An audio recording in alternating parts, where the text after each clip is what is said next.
Hello my dirty little dumplings and welcome back to Brian Abroad. Halloween Evil Dies Tonight. Wait, that's not right. Let me start again. Halloween Kills, the newest entry into the Halloween franchise, has finally been released after being delayed due to the global pandemic, and we need to talk about it. Before I get started, I'd just like to preface this video by saying that I am not a film review channel, nor do I claim to be a cinephile. But who I am is someone who loves Halloween, both the holiday and the film series. And because I was one of those weird kids whose parents actually let them watch horror movies growing up, I've basically been a fan of this series my whole life. I love Halloween. I don't care that Laurie Strode has 3 sets of children from 3 different timelines. In fact, I think it's great. All of the retcons and remakes have given Halloween a kind of choose-your-own-adventure feeling, which gives fans the unique opportunity to choose the version of Halloween that they like the best. I don't know many other series that you can say that about. I even have a soft spot in my heart for some of the more decidedly awful Halloween movies. Not 6, not 8. Definitely not the white trash Rob Zombie remakes. But I don't hate Halloween 5. I don't even hate Tina.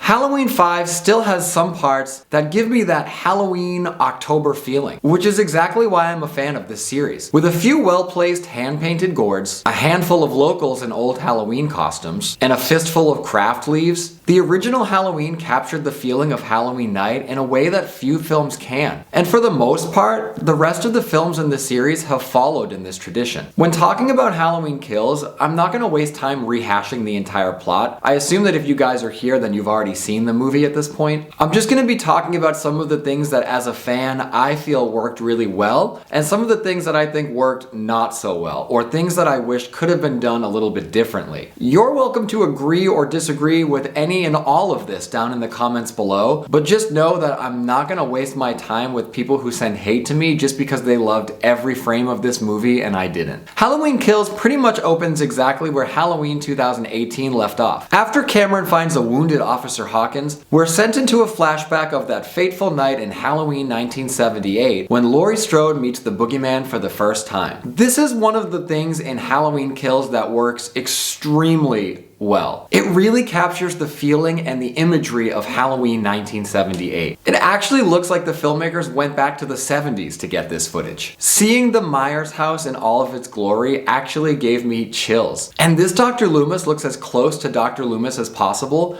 without physically reanimating Donald Pleasence. However, it seems like every time a new Halloween movie wants to recreate a Dr. Loomis speech, it sounds like the dialogue was written by a bot who's been forced to listen to all of Dr. Loomis's most wild dialogue from the whole series on loop for days at a time. I'll be with him to make sure his light is extinguished. My ear on his chest to hear for myself that his vitals no longer function and immediately incinerate the body. While there's no doubt that Dr. Loomis has definitely had his bouts of lunacy in the series, my memory goes back 12 years to the night when I offered, but I'm going to show you something.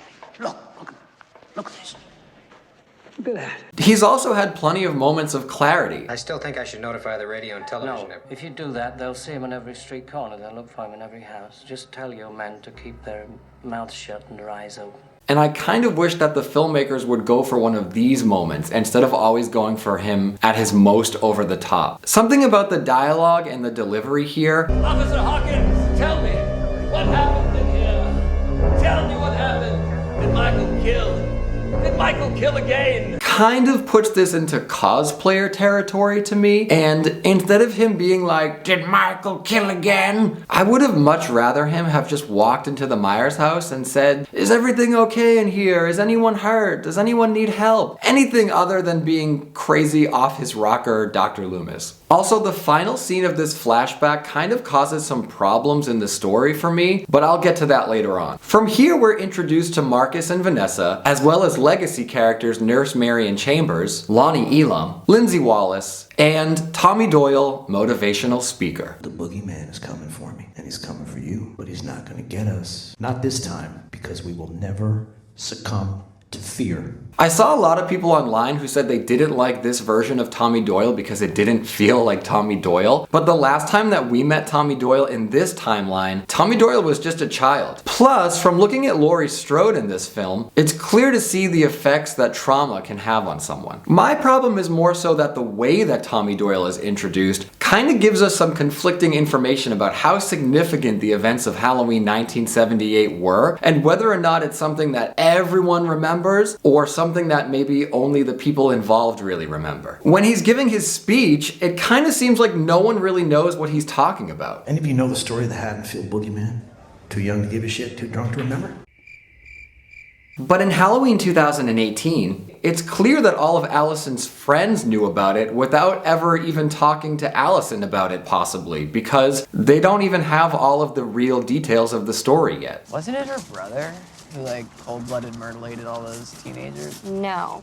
That's just a bit that some people made up to make him feel better, I think. The sheriff knows about it. Michael Myers loose with a bunch of nutbags in Haddonfield on Halloween night. The media knows about it. Tonight's tragedy, an eerie reminder of an event in Haddonfield history this community has spent decades trying to forget. I mean, all of these people have to know about it. Clearly all of these people know about it, or else they'd probably act a little bit differently to some guy randomly driving up next to them and asking for help, hunting down and murdering someone. Marcus knew about it right before Tommy gave his speech. I heard about that. Laura Stokes or something. Laura Stokes, the one that survived Michael Myers. And according to him, everybody knows that story. Everybody is terrified of that boogeyman shit. So I'm not really sure if this dialogue or this setting was the best way to introduce these characters. It seems like the bar is just a convenient plot device to get Marcus and Vanessa to meet with the legacy characters. Perhaps like a group therapy session or something like that would have been a better setting for these characters to run into each other. Maybe Marcus and Vanessa also have some past trauma that they're dealing with, which would add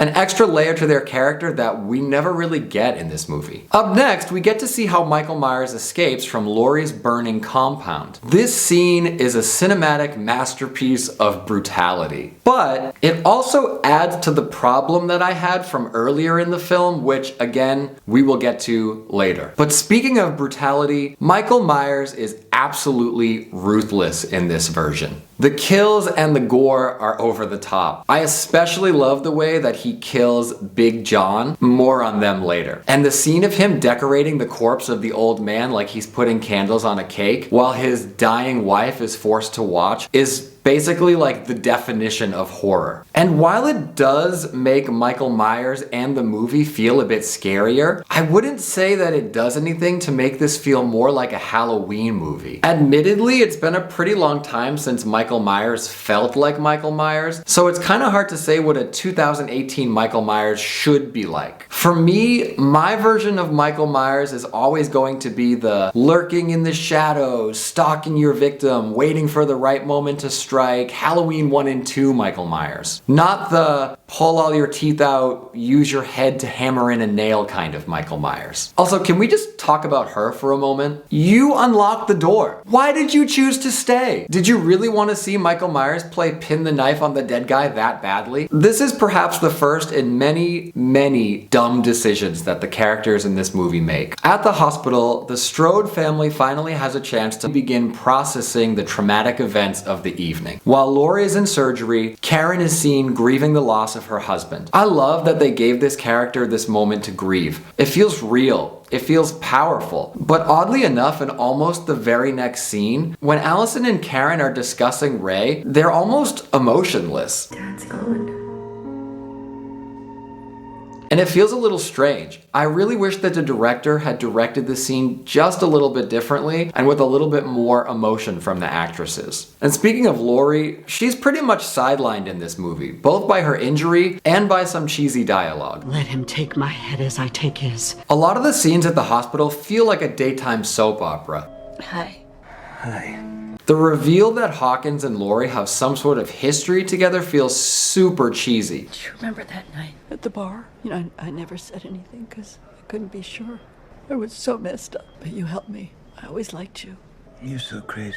And I hope that in Halloween Ends we can get some sort of flashback or something to better flesh this out. Otherwise, it kind of just feels like the filmmakers wanted to use the cheapest and easiest way to try to build any sort of relationship between these characters. Back at the bar, all of the locals are just finding out that Michael Myers is back in Haddonfield. And we're trick-or-treated to the tagline of Halloween Kills. Evil dies tonight. Which we hear, Evil dies tonight! many, Evil dies tonight. many, many, Evil dies tonight! so many times in this movie, to the point where it actually starts to feel a little comical. Evil dies tonight! God damn it, Brackett! Outside of the bar, Vanessa finds the escaped mental patient hiding in the back seat of her car, which she assumes must be Michael Myers. He's in the car. He's in the backseat. Michael Myers is in the backseat. Go look. Go look! Hell no! I actually like the sort of red herring aspect of the escaped mental patient in this film. I think it gives us a unique element that we've never really seen in a Halloween movie before. And I also like how they use it as a device for the people of Haddonfield to kind of reflect on how their own fears have turned them all into monsters.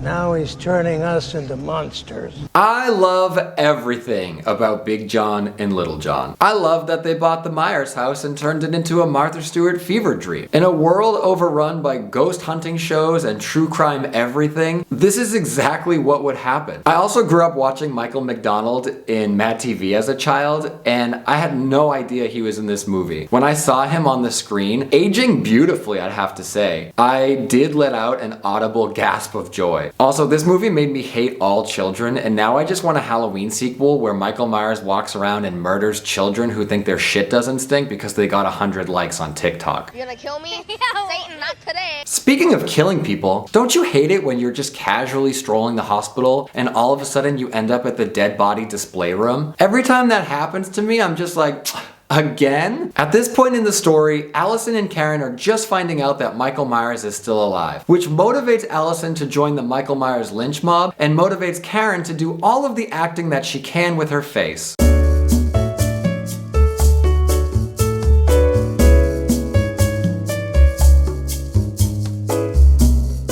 I'm sorry, because I know they're like dealing with a lot and whatever, but like, Karen is just so... You need to get everybody here now. If he is alive, he is on his way here. God, they just leave your bloody shirt just sitting here? Does the hospital have security guards? Do you have security guards?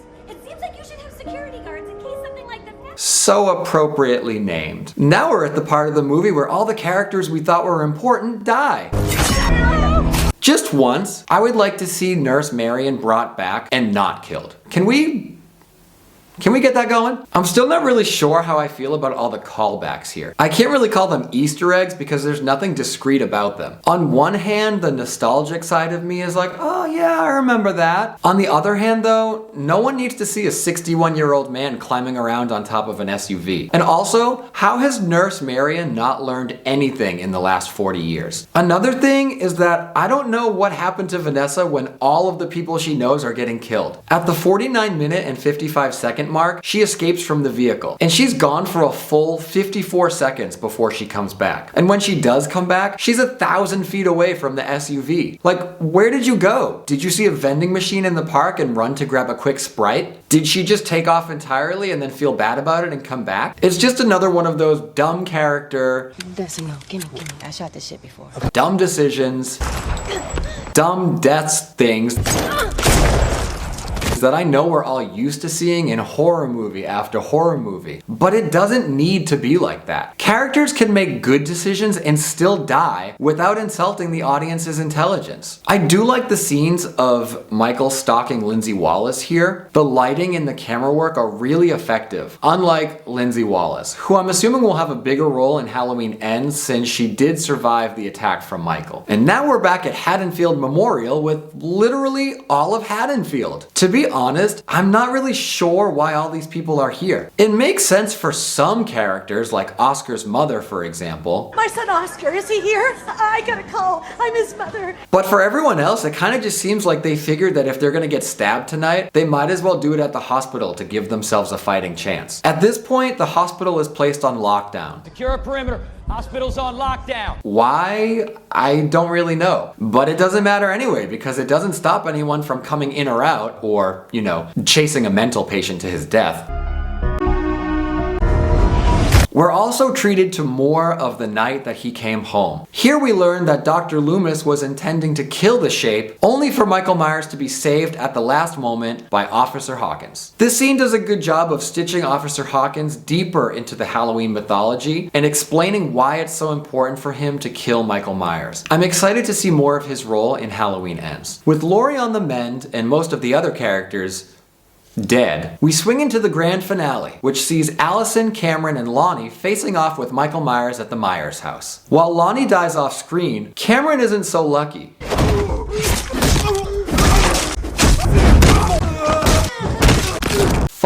Brutal. As Allison is about to be killed by the Shape, Karen shows up at the last minute and stabs him with a pitchfork from the front porch, which she follows up with an American History X style curb stomp. But she doesn't kill him, of course, because this is going to be a trilogy after all. She then takes his mask and lures him to the third angry mob of the film, where Michael Myers is given a scary movie Brenda style beatdown.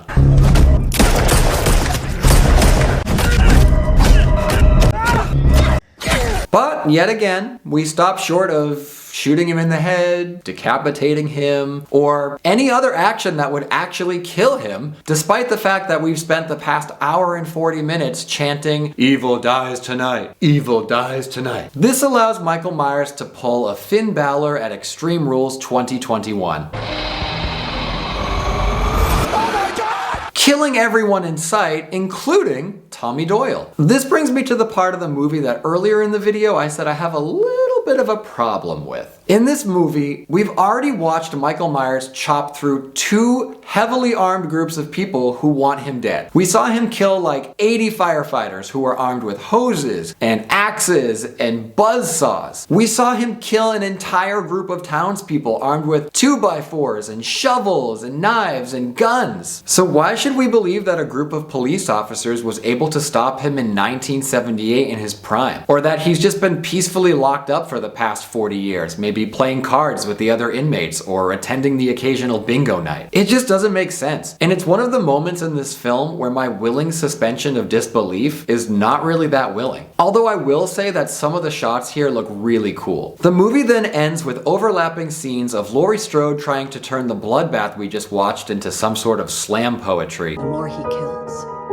the more he transcends into something else. And Karen off into the Myers house, even though her daughter is crippled outside and it's an active crime scene and there's 800 police officers around who would probably have stopped her. And then Michael Myers shows up and kills her, and honestly, good, because she was annoying and I haven't liked her since Halloween 2018. In fact, I'm starting a change.org petition right now to bring Tina back from Halloween 5 and make her the lead supporting role of Halloween Ends.